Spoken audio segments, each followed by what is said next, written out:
Today there are a lot of developments in the Avdiivka direction.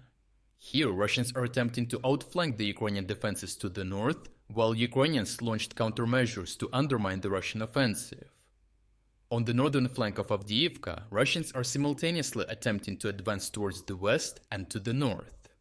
The long-term strategic goal of Russians to the north is to advance toward the Ukrainian city of Kostyantynivka, linking up with their offensive operation near Chasiv-Yar. The main idea of this operation is to take the Ukrainian forces in New York and Toretsk into a pocket. If we look at the topographic map, we can see that in attacking Kostyantynivka from the south, the Russians must first take control over several hill ridges, all of which are under Ukrainian control. The eastmost hills are the first important step for Russians to take, as they allow Ukrainians to make constant flanking attacks on any possible Russian offensive north. As such, Ukrainians have established multiple strong fortifications on the heights and in multiple settlements around New York. Since the beginning of the full-scale invasion, Russians have been unable to break through these Ukrainian defenses. Therefore, Russians are attempting to bypass these fortifications by outflanking Ukrainians from the west. But before Russians attempt such a large-scale flanking operation, they must first take control of the Ukrainian settlement of Novokalinov. Novokalinov is of high tactical and operational value for both the Russians and Ukrainians, as it is situated at the source of the Kalinivka River, linking the two heights together. As such, it severely threatens the Russian spearhead north by forcing the Russians to allocate forces to defend themselves from possible Ukrainian counterattacks. During the preparation stages of the Russian spearhead towards Okaratina, Russian forces also used artillery and FAB-500 glide bombs to bomb Ukrainian positions in Novokalinov. Ukrainians responded by performing counter-battery operations with artillery and FPV kamikaze drones. A video released by the Ukrainian 47th Mechanized Brigade shows the destruction of two Russian D-30 howitzers. Another video released by the 109th Territorial Defense Brigade shows them engaging and destroying three Russian MSTS self-propelled guns and a Grad-21 multiple rocket launcher system. Further released geolocated footage also shows Ukrainians intercepting one Russian T-90M tank on its way to resupply after an indirect fire mission. This shows the effect of Ukrainian counter-battery operations, as Russians were forced to use their tanks as artillery guns to compensate for their destroyed artillery. After intense Russian artillery barrages and airstrikes, Russian forces launched multiple waves of attacks on the settlement.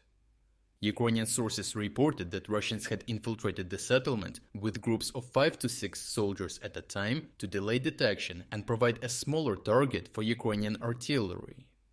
Through this, Russians managed to quickly take control of the dairy farm and advance along multiple tree lines around the settlement.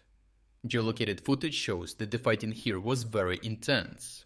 One video shows Ukrainian cluster munitions hitting Russian assault groups in the forest, while simultaneously Russian FAB glide bombs hit Ukrainian positions further down the line. To stop the Russian advance, Ukrainian forces quickly performed counterattacks on the Russian assault groups and started destroying them with FPV kamikaze drones. Ukrainian drone operators shared geolocated footage of them engaging Russian assault groups in the dairy farm, as well as occupied houses on the outskirts of the settlement. Ukrainian soldiers of the 47th Mechanized Brigade also shared footage of counterattacks with Bradley infantry fighting vehicles east of the settlement. The video shows how the Ukrainian Bradley first drives up to the Russian positions in the tree line. The Bradley then lays down suppressive fire, while a Ukrainian assault group dismounts, makes their way into the trenches, and clears out the Russian attackers.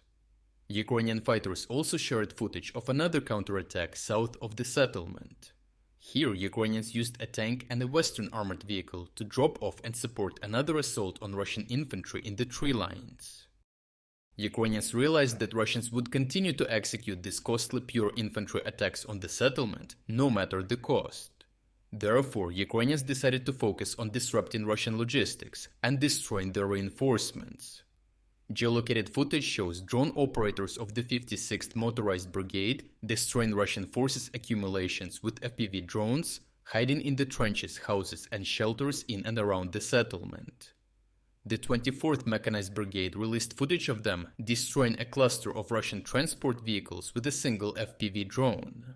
These fighters also showed a video of them destroying multiple Russian transport trucks with drone-dropped grenades. Geolocated footage released by the 109th Territorial Defense Brigade also shows FPV kamikaze drones engaging multiple Russian transport trucks filled with infantry. Ukrainian operators also identified and destroyed a Russian command post with HIMARS, killing the local brigade commander along with a significant number of other service members. The facility served as a temporary stop from where units would be deployed and distributed across the front line. As such, it would be filled with infantry ready to be deployed to the front line. The Institute for the Study of War even reported that Ukrainian forces were using their own glide bombs to strike Russian reinforcements near Krasnohorivka on their way to Okeretiny. Overall, Russians have severely sped up their offensive efforts in the face of the quickly closing window of opportunity to take advantage of Ukraine's resource shortages. However, as stated by the United States Department of Defense, the first aid for Ukraine should be delivered as early as next week. Fresh supplies of artillery shells should allow Ukrainians to prevent further advancement of Russian forces, while fresh armored vehicles should give Ukrainians a chance to conduct counterattacks on the Russian flanks. As seen in the released footage, the effective utilization of strikes on Russian logistics substantially helped mitigate the problem and buy more time for the arrival of the approved aid. Lastly, in light of the continuous bot attacks on the Reporting from Ukraine channels, please consider supporting our work on Patreon. As YouTube has recently shut down more than half of our channels, we cannot financially rely solely on YouTube anymore. Reporting from Ukraine is a team of people who work full-time to deliver you these daily tactical updates. Your support on Patreon gives us the financial stability necessary to continue producing these reports. As a thank you to everyone who subscribes to our Patreon membership, every Sunday we release exclusive strategic overviews of the war in Ukraine. I have included the link to our Patreon membership in the description. Thank you everyone for your continuous support of our work.